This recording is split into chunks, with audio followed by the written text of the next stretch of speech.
t'amène d'abord dans Dieu, il te fait entendre sa parole. Tu cries au secours, il vient à toi. Mais accroche-toi. Okay? Accroche-toi. On va aller dans un passage. Accroche-toi. Tu vois. Il dit, voilà. On va aller sur Hébreux chapitre 11, verset 6. Accroche-toi. Accroche-toi. La vie est passagère et futile. Passagère et futile. Passagère et futile. Hébreux chapitre 11, verset 6. Va aujourd'hui avec de la connaissance. Il dit ceci. Or, sans la foi, il est impossible de lui être agréable.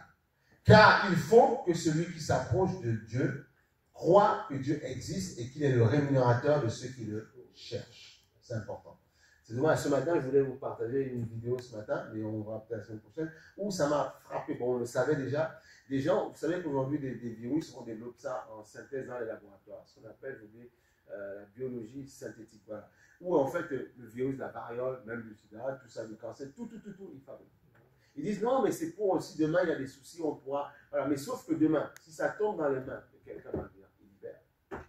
Voilà pourquoi il faut prier. Il faut prier sans cesse. Nous sommes dans un monde, ils le disent. C'est Science Avenir qui en parle. Ils le disent aujourd'hui parce qu'ils savent qu'il y a urgence d'ouvrir les yeux. Il y a urgence pour le chrétien de se lever, de comprendre que nous ne sommes pas dans la religion. Non, nous ne sommes pas dans la religion, s'il vous plaît. On est dans un monde, le monde, c'est compliqué. On voit d'autres documentaires où les gens se piquent avec, ils détournent le but d'un médicament pour faire ceci. Donc, quelles sont les conséquences que ça va entraîner après?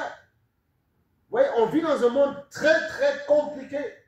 Et c'est pour ça que l'urgence de prier, prier, c'est de même pas, on ne doit pas te flatter pour prier. On ne doit pas te supplier. Tu dois dire, Seigneur, je dois comprendre l'urgence et m'investir. Tu dois dire, Seigneur, j'ai compris que la même manière que j'ai compris que si je ne mange pas, je vais être fatigué, cassé, brisé, je dois prier.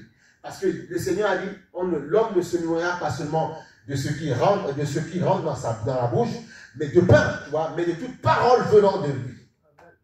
Donc c'est important de comprendre que Dieu existe. Il te dit, celui qui s'approche de lui doit croire qu'il existe et qu'il est le rémunérateur de ceux qui le cherchent. Donc si tu veux recevoir de Dieu, cherche-le. Cherche ton amour. Parce qu'on a compris regardez, il y a des riches qui tombent tous les jours. Des gens avec leur richesse qui perdent leur vie tous les jours. Donc qu'est-ce que ça veut dire? Ça veut dire simplement que nous vivons dans un temps, justement, où il faut chercher Dieu. Il faut chercher sa présence. Chercher la présence de Dieu. Chercher la réalité de Dieu. Chercher sa présence.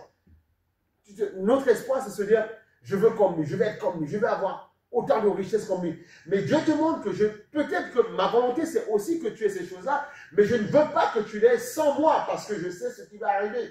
Parce que je sais que les requins vont te tourner autour. Et ils vont te frapper au temps convenable. Alors que si tu demeures en Dieu, il te protégera. Il ne permettra pas que les gens viennent t'attaquer.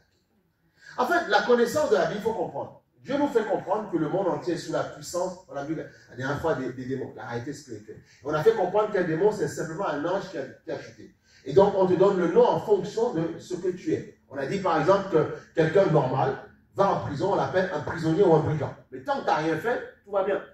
Mais après, le Seigneur dit, ne crains pas la justice. Tu vas craindre la justice si tu commets une erreur. Mais si tu ne fais pas d'erreur, tout va bien, tu n'as pas à craindre. Tu n'as pas à craindre. Si tu sais qu'avec ton téléphone, tu ne fais pas n'importe quoi, tu n'as rien à craindre, voilà le problème. On peut venir pirater, faire ce qu'on veut dedans. Rien à prendre. Qu'est-ce que vous voulez? Voilà, c'est tout. Donc tu vois, c'est ça. Tout dépend. Il faut avoir une vie, en fait, devant le Seigneur. Et c'est devant le Seigneur qui te dira, fais ci, ne fais pas ça. Parce que même si pour moi, ce n'est pas un souci, mais je sais que le monde essaiera de t'abattre. C'est ça qu'il faut comprendre. C'est capital. Il faut comprendre. Et Dieu, avant qu'un scandale n'arrive, prévient toujours. Il t'appelle toujours, il dit, viens m'écouter. On a connu des gens parfois, un jeune, je me rappelle toujours, là où je me suis donné au Seigneur, qui faisait toutes sortes de coups bas, tout ça. Va. Et Dieu l'a appelé. Dieu, il est venu à l'église, il a reçu Christ. Mais après, il a laissé les mains. Après, le pire est arrivé. Tu vois? Donc, c'est ça qu'il faut comprendre. Parce que Dieu ne veut pas qu'on périsse. Il ne veut pas. Amen. Il ne veut pas qu'on périsse. On entend à la télé tout le temps. On voit des jeunes qui perdent la vie du jour au lendemain. 14 ans. Pourquoi tu te lèves un matin et tu vas buter quelqu'un? Qu'est-ce que tu fais dehors? Tu fais quoi dehors à 4? Tu fais quoi à 22h, 23h? Tu fais quoi? Pour tuer un père de famille. Tu fais quoi? Tu fais quoi? Tu n'as pas autre chose à faire. Tu n'as pas ton travail. Tu n'as pas ton école. Pourquoi tu te mets? Pourquoi faire du deal? Pourquoi? Tu n'as rien d'autre. À 14 ans, tu n'as rien d'autre à faire. Vous voyez, c'est compliqué. On vit dans un monde compliqué. compliqué. Tu fais tes devoirs, si tu n'as plus de devoirs à faire, mais tu vas te coucher, ou tu lis un livre, ou tu, je sais pas, tu regardes un peu ton téléphone si tu as envie, voilà, mais tu n'as rien à faire à minuit, 22, à 14, non, voilà, tu vois, c'est ça. Il faut comprendre, parce que le pire peut arriver. Et après, à 14 ans, tu portes dans ta conscience le meurtre de quelqu'un. Comment tu fais pour vivre après? Après, tu as des pensées suicidaires, parce que tu as fini la vie de quelqu'un. Parce qu'à chaque fois que tu verras les enfants ou la femme de ce monsieur, tu vas te reprocher des choses. Et si Dieu ne vient pas, paf, tu finis ta vie. Et c'est le diable qui fait ça. Il veut ça. Non seulement détruire les victimes, mais la même personne qui a tué, il va aussi te culpabiliser. Te culpabiliser pour que tu détruises ta vie. Ou bien tu vas vivre, tu vois, mais tu vas faire du mal partout. Il y a des gens comme ça, ils ont le cœur tellement déchiré que partout, toutes les personnes qui côtoient, ils font du mal. Ils blessent parce qu'ils sont des gens qui ont blessé, on les a blessés, ils blessent. Voilà. Et c'est ça. Et tant que ton âme n'est pas guérie, tu ne peux pas être délivré. Il faut que ton âme, il faut comprendre qu'il y a ce qu'on appelle les traumatismes dans l'âme. Il y a les blessures de l'âme. Et ces blessures doivent être guéries absolument. Parce que l'âme, c'est le mouvement. C'est l'âme qui te fait basculer dans l'esprit ou basculer dans la chair. Et si l'âme n'est pas guérie, tu risques de faire n'importe quoi au niveau de tes émotions. Il y a des émotions qui ont été tordues parce que souvent dans notre enfance, par les choses qu'on a vécues, des choses difficiles, souvent ce qu'on a vécu avec des amis, des collègues, parfois tu as vécu une bagarre, une baston, tout ça, ça te marque, tu vois, et tu dis maintenant je ne me laisserai plus faire. Mais sauf que tu vas dans le sens contraire et tu fais du mal. Alors que tu vas dire non Seigneur, il faut que je pardonne à ceux qui m'ont fait du mal. Parce que si tu ne pardonnes pas, tu feras pire plus tard. C'est ça. Parce que tu vas vouloir grandir avec un désir de vengeance. Pourquoi? Parce que c'est dans ton âme. Et Dieu sait que les gens logent des choses dans leur âme. Il le sait. Voilà pourquoi il te dit, offre-moi ton cœur. Parce que je sais comment tu as fait pour arriver à cet état. Les hommes ne savent pas. Les gens te jugent bêtement. Ils ne savent pas. Moi, je sais. Parce que je connais chaque seconde de ta vie. Chaque séquence, je connais. Il dit, donne-moi ton cœur simplement. Et moi, j'irai parler à ton cœur. C'est ça que Dieu veut. Voilà pourquoi, en fait, il ne faut pas toujours se montrer devant les gens. Ou bien montrer que non, tu es meilleur. Non, non. Va devant le Seigneur. Tisse une communion avec ton Dieu. Et tu vas voir que toi, demain, Dieu, tu seras pour guérir les cœurs brisés. Parce qu'il y a des cœurs tellement brisés. Et Dieu a besoin de changer les vies. Il y a des gens qui fuient parfois la présence de Dieu, qui fuient l'église parce qu'ils pensent, bon, la parole, oui, effectivement, elle peut te faire mal au début. C'est vrai. Parce que c'est la parole de Dieu, parce que Dieu est saint. Moi, je suis qu'un homme.